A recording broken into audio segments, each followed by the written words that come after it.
Yes, students, in this video we are continuing the chapter depreciation. Depreciation, the topic, part of asset sold. When total asset is not sold, only a part of the asset is sold,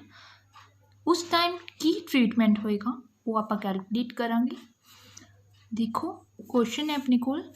books ਦੇ ਵਿੱਚ ਹੋਏਗਾ 30 number question Navjot traders purchase on 1st April 2016 a small plant for rupees 10,000 on 1st October 1st April 2016 ਨੂੰ ਇੱਕ plant ਖਰੀਦਿਆ 10,000 ਦਾ 1st October same year 2016 ਨੂੰ ਹੀ ਇੱਕ ਹੋਰ plant purchase ਕਰ ਲਿਆ ਐਡੀਸ਼ਨਲ ਪਲਾਂਟ ਵਾਸ ਪਰਚੇਜ਼ ਕੋਸਟਿੰਗ 5,000 ਠੀਕ ਹੈ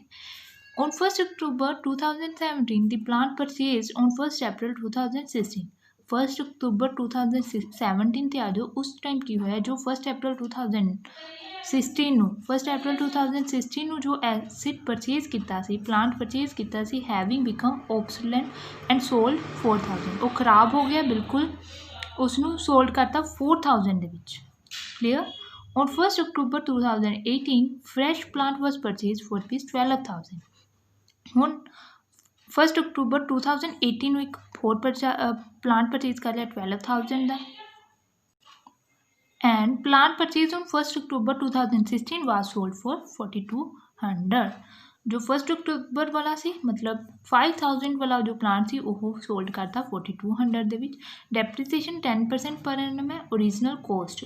cost means straight line method ਦੇ ਅਕੋਰਡਿੰਗ ਆਪਾਂ ਕੈਲਕੂਲੇਟ ਕਰਾਂਗੇ plant account prepared for 3 year 3 ਸਾਲਾਂ ਦਾ ਆਪਾਂ ਅਕਾਊਂਟ ਬਣਾਉਣਾ ਹੈ plant ਦਾ ਔਰ 31st ਮਾਰਚ ਨੂੰ ਅਕਾਊਂਟਸ ਕਲੋਜ਼ ਹੋ ਰਿਹਾ let's start the question solution students first the entry ਹੈ 1st April 2016 ਨੂੰ ਪਲਾਂਟ ਪਰਚੇਜ਼ ਕੀਤਾ ਹੈ 1st April 2016 ਨੂੰ to bank account 10,000 31st March 2017 but same year ਦੇ ਵਿੱਚ ਇੱਕ ਹੋਰ ਪਲਾਂਟ ਪਰਚੇਜ਼ ਕੀਤਾ ਉਸ ਨੂੰ ਵੀ ਆਪਾਂ ਲਿਖ ਲਈਏ 1st October 2016 ਨੂੰ ਟੂ ਬੈਂਕ 5,000 ਡੈਪਰੀਸੀਏਸ਼ਨ ਕੈਲਕੂਲੇਟ ਹੋਊਗਾ ਦੋਨਾਂ ਦੇ ਵਿੱਚ ਤੇ ਬਾਈ ਡੈਪਰੀਸੀਏਸ਼ਨ ਫਸਟ ਮਸ਼ੀਨਰੀ ਔਰ ਸੈਕਿੰਡ ਮਸ਼ੀਨਰੀ ਦਾ ਫਸਟ ਮਸ਼ੀਨਰੀ ਦਾ 10,000 ਦਾ 10% 1,000 ਔਰ 5,000 ਦਾ 10% 5,000 ਦਾ 10% ਆਏਗਾ 500 ਲੇਕਿਨ ਅਕਤੂਬਰ ਤੋਂ ਮਾਰਚ ਅਕਤੂਬਰ ਨਵੰਬਰ ਦਸੰਬਰ ਜਨਵਰੀ ਫਰਵਰੀ ਮਾਰਚ ਮੀਨ 6 ਮੰਥ ਆਪਾਂ ਕੈਲਕੂਲੇਟ ਕਰਨਾ ਹੈ 5,000 into 10% into 6 by 12 ਆਪਣੇ ਕੋਲ ਆ ਜਾਏਗਾ 250 ਠੀਕ ਹੈ ਕਿਉਂਕਿ ਮਸ਼ੀਨਰੀ ਕਦੋਂ ਪਰਚੇਜ਼ ਕੀਤੀ ਹੈ 1st ਅਕਤੂਬਰ ਨੂੰ ਸੋ ਜਿੰਨਾ ਟਾਈਮ ਯੂਜ਼ ਹੋਈ 31st ਮਾਰਚ ਤੱਕ 6 ਮੰਥ ਬਣੇ ਉਦੋਂ ਤੱਕ ਦਾ ਆਪਾਂ ਡੈਪਰੀਸੀਏਸ਼ਨ ਕੈਲਕੂਲੇਟ ਕਰਾਂਗੇ ਟੋਟਲ ਆ ਗਿਆ 1250 1,250 रुपीज़ 31st मार्च ਨੂੰ बाय बैलेंस कैरी डाउन अपने को आएगा 13,750 15,000 टोटल है उस तो बाद नैक्सट ईयर आ गया 1st April नैक्सट ईयर की स्टार्टिंग कदों होगी 1st April 2017 to balance brought down सब तो पहला आप बैलेंस रखते होंगे कितना पे 13,750 2017 ਦੇ ਵਿੱਚ ਕੀ ਹੋਇਆ ਹੈ ਜੋ ਪਲਾਂਟ ਪਰਚੇਜ਼ ਕੀਤਾ ਸੀ 2017 ਦੇ ਵਿੱਚ 1st October 2017 ਦੇ ਵਿੱਚ ਕੀ ਕੀਤਾ ਪਲਾਂਟ ਪਰਚੇਜ਼ ਜੋ ਪਲਾਂਟ ਪਰਚੇਜ਼ ਕੀਤਾ ਸੀ 1st April ਨੂੰ 1st April 2016 ਨੂੰ ਕਿੰਨੇ ਦਾ ਸੀਗਾ 10,000 ਦਾ ਹੈਵਿੰਗ ਬਿਕਮ ਓਬਸੋਲੈਂਟ ਐਂਡ ਸੋਲਡ 4,000 4,000 ਦਾ ਵੇਚਦਾ ਸਭ ਤੋਂ ਪਹਿਲਾਂ ਆਪਾਂ 1st October ਨੂੰ ਐਂਟਰੀ ਪਾ ਰਹੇ ਹਾਂ 1st October 2017 ਨੂੰ ਕਿੰਨੇ ਦਾ ਵੇਚਦਾ ਬਾਈ ਬੈਂਕ ਪਾ ਦਾਂਗੇ ਬਾਈ ਬੈਂਕ ਕਿੰਨੇ ਦਾ ਵੇਚਦਾ 4,000 ਦਾ ਤਿੰਨ ਚੀਜ਼ਾਂ ਕੈਲਕੂਲੇਟ ਕਰਨੀਆਂ ਹੁੰਦੀਆਂ ਇੱਥੇ ਆਪਾਂ ਜਦੋਂ ਆਪਾਂ ਕੋਈ ਵੀ ਐਸੈਟ ਸੇਲ ਕਰੀਏ ਡੈਪਰੀਸੀਏਸ਼ਨ ਕੈਲਕੂਲੇਟ ਕਰਾਂਗੇ ਕਿੰਨਾ ਆਪਾਂ ਨੂੰ ਵੇਚ ਕੇ ਅਮਾਊਂਟ ਮਿਲੀ ਹੈ ਉਹ ਲਿਖ ਦਿੰਦੇ ਹਾਂ ਔਰ ਲੋਸ ਜਾਂ ਪ੍ਰੋਫਿਟ ਠੀਕ ਹੈ ਸੋ ਆਪਾਂ ਨੂੰ ਬੈਂਕ ਆਪਾਂ ਨੂੰ ਪਤਾ ਹੈ ਬੈਂਕ ਉਹਨਾਂ ਨੇ ਕੁਐਸਚਨ ਦੇ ਵਿੱਚ ਕੀ ਬਣਿਆ 4,000 ਦਾ ਆਪਾਂ ਨੂੰ ਪਤਾ ਹੈ ਠੀਕ ਹੈ ਹੁਣ ਆਪਾਂ ਕੀ ਕਰਨਾ ਡੈਪਰੀਸੀਏਸ਼ਨ ਕੈਲਕੂਲੇਟ ਕਰਾਂਗੇ ਸਟੂਡੈਂਟਸ 10,000 ਵਾਲੀ ਐਸਿਡ ਸੀ ਪਲਾਂਟ ਸੀ ਜੋ ਉਹ ਵੇਚਿਆ ਠੀਕ ਹੈ 10,000 ਤੇ ਪਹਿਲੇ ਸਾਲ ਕਿੰਨਾ ਲੱਗ ਗਿਆ 1,000 ਸੈਕਿੰਡ ਹੁਣ ਸੈਕਿੰਡ ਈਅਰ ਚੱਲ ਰਿਹਾ, ਸੈਕਿੰਡ ਈਅਰ ਦੇ ਵਿੱਚ 1 April to 1 October ਤੱਕ ਦਾ ਡੈਪਰੀਸੀਏਸ਼ਨ ਕੈਲਕੂਲੇਟ ਕਰਾਂਗੇ ਤਾਂ 10,000 ਦਾ 10% ਇੰਟੂ ਮੰਥ। ਦੇਖੋ ਅਪ੍ਰੈਲ ਤੋਂ ਲੈ ਕੇ ਅਕਤੂਬਰ ਤੱਕ, अप्रैल मई जून जुलाई अगस्त सितंबर, ठीक है 6 मंथ का डेप्रीसीएशन कैलकुलेट होगा। बाय डेप्रीसीएशन 10,000 इंटू 10% इंटू 6/12 अमाउंट आ गई 500, ठीक है। ਹੁਣ ਆਪਾਂ प्रॉफिट और लॉस कैलकुलेट करने कि प्रॉफिट होया बेच के 4,000 ਦੀ सेल करती, किन्ने ਦੀ एक्चुअल ਦੇ ਵਿੱਚ ਐਸਿਡ ਰਹਿ ਗਈ ਸੀ ਉਸ ਨੂੰ 4,000 ਤੇ ਵੇਚਿਆ ਤੇ ਆਪਾਂ ਨੇ ਅਮਾਊਂਟ ਕੈਲਕੂਲੇਟ ਕਰਨੀ ਹੈ। ਦੇਖੋ ਸਟੂਡੈਂਟ ਇਸ ਟਾਈਮ 1 ਅਕਤੂਬਰ ਨੂੰ ਐਸਿਡ ਕਿੰਨੇ ਦੀ ਸੀ, ਐਸਿਡ ਨੂੰ फाइंड आउट करिए। अगर आप वर्किंग नोट बनावांगे, एसिड सीगी 1 April 2016 ਨੂੰ 10,000 ਦੀ, डेप्रीसीएशन लग्या फस्ट ईयर मीनस 31 मार्च ਨੂੰ 1,000, ठीक है 9,000 ਦੀ रह गई। उस तो बाद सैकेंड ईयर लग गया 1 अक्टूबर तक, 1 April 2017 तो लैके 1 अक्टूबर 2017 तक 6 मंथ का डेप्रीसीएशन कैलकुलेट किया सी। फस्ट ईयर डेप्रीसीएशन सैकेंड ईयर, ठीक है 500 लैस कर देंगे आप तो अपने को कितनी आ गई 8500, ठीक है 8500 की एसिड सीगी 1 अक्टूबर 2017 ਨੂੰ 8500 ਦੀ ਸੀ, जिस ਨੂੰ ਆਪਾਂ सेल किन्ने ते करता, सेल 4,000 ਦੇ ਉੱਤੇ, सेल 4,000 ਦੇ ਉੱਤੇ करता तो अपने को लॉस हो गया 45,000 ਦਾ, ठीक है। ਹੁਣ ਆਪਾਂ ਇੱਥੇ ਕੀ ਪਾਵਾਂਗੇ ਬਾਈ प्रॉफिट एंड लॉस अकाउंट 4,500, एक ही है लॉस कैलकुलेट किया 1 अक्टूबर 2017। इन्ना एक एसिड का काम खत्म हो गया। उस तो बाद की है इस साल कोई होर चीज़ नहीं दी, ठीक है 2017 वाला काम खत्म हो गया। देखो स्टूडेंट इत्थे की आप एक एसिड का बेस थी 10,000, उसका आप डेप्रीसीएशन सारा कुछ कैलकुलेट कर लिया, लेकिन अपने को जो आप दूजी एसिड खरीदी सी 1 अक्टूबर वाली उसके उत्ते भी डेप्रीसीएशन लगावांगे 1 अक्टूबर 31 मार्च ਨੂੰ 2017 ਨੂੰ 1 अक्टूबर वाली एसिड 5,000 के उत्ते डेप्रीसीएशन देखो सैकेंड ईयर फुल लगेगा। इत्थे आप सिर्फ 6 मंथ का लाया सी अक्टूबर तो मार्च तक का, हुण इत्थे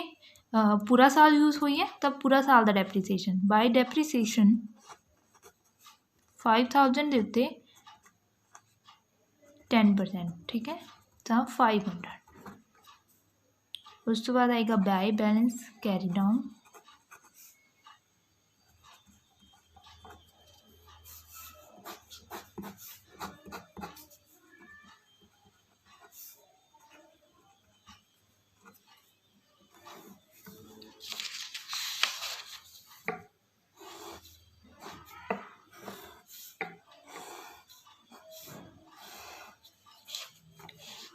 next year 1 April 2018 to balance brought on 4,250, ठीक है। देखो क्वेश्चन के उत्ते फिर चलते हैं आप on 1 October 2018 fresh plant worth purchase, fresh plant एक होर प्लांट परचेज कर लिया, मतलब इस साल अक्टूबर के विच कीता हैगा, ठीक है। और प्लांट परचेज्ड 1 अक्टूबर मतलब जो 1 अक्टूबर वाला सी 5,000 वाला प्लांट सीगा 2016 के जो 1 अक्टूबर 2016 के जो प्लांट खरीदिया सी उसने सेल करता 4,200 का। सो पहले आप डेप्रीसीएशन जो सेल किया है उसके उत्ते डेप्रीसीएशन कैलकुलेट कर लिए, ठीक है 1 अक्टूबर 2018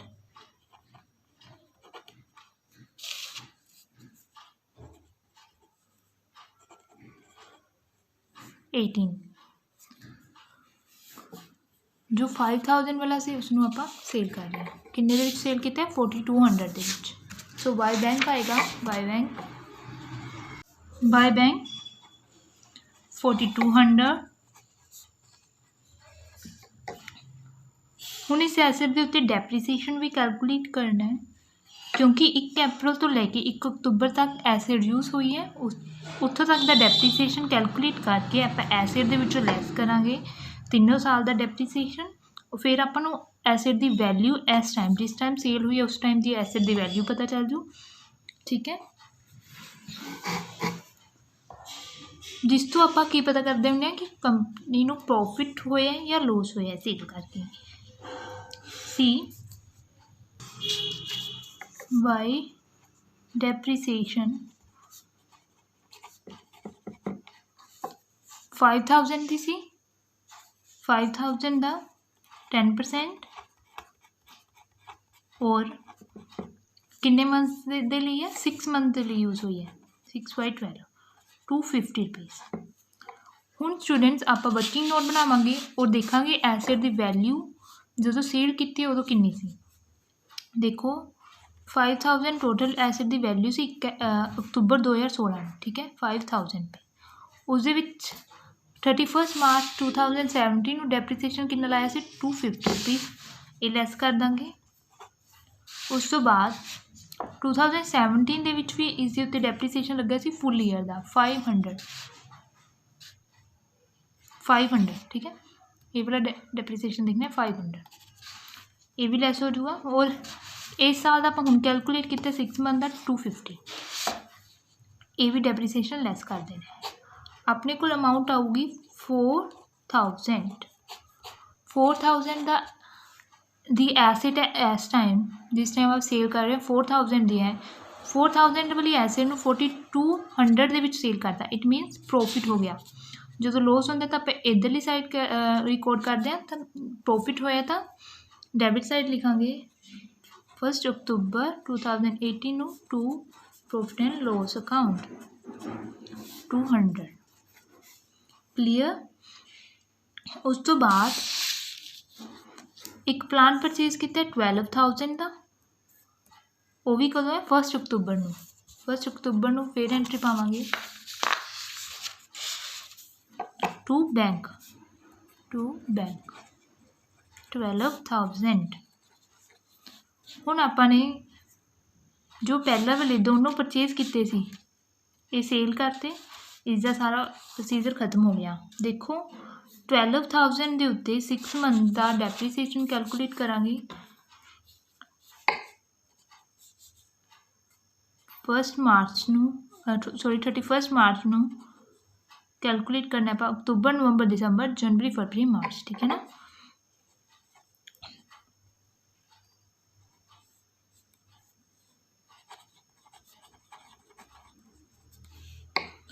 $12,000 का 10%,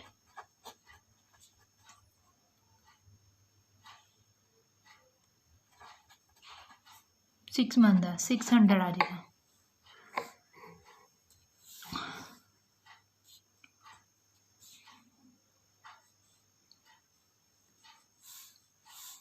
उस तो बाद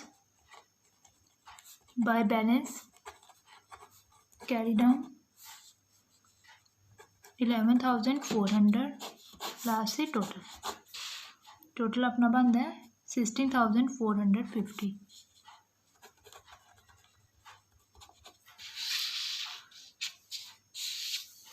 ये सी स्टूडेंट्स जो part of the acid sold, मतलब फुल एसिड नहीं बेची, पार्ट्स के एसिड नूं सेल किया। पहले अक्तूबर के अक्तूबर 2017 के सेल की सी फर्स्ट पार्ट 10,000 वाला, उस तो बाद 5,000 वाला 1 अक्तूबर 2018 नूं कीता सी 1 अक्तूबर 2018। ठीक है, उस अकॉर्डिंग आप उत्थों तक द डेप्रीसीएशन कैलकुलेट करके एसिड की वैल्यू के निकालांगे, फिर अपन एसिड की बुक वैल्यू पता चल जूगी। बुक वैल्यू के विचों फिर आप जो सेल की है उसी वैल्यू देखांगे, फिर आप सेल वैल्यू लैस करके अपन पता चल जाता है प्रॉफिट होए या लॉस होए। ठीक है, thank you students, I hope this lecture is productive for you.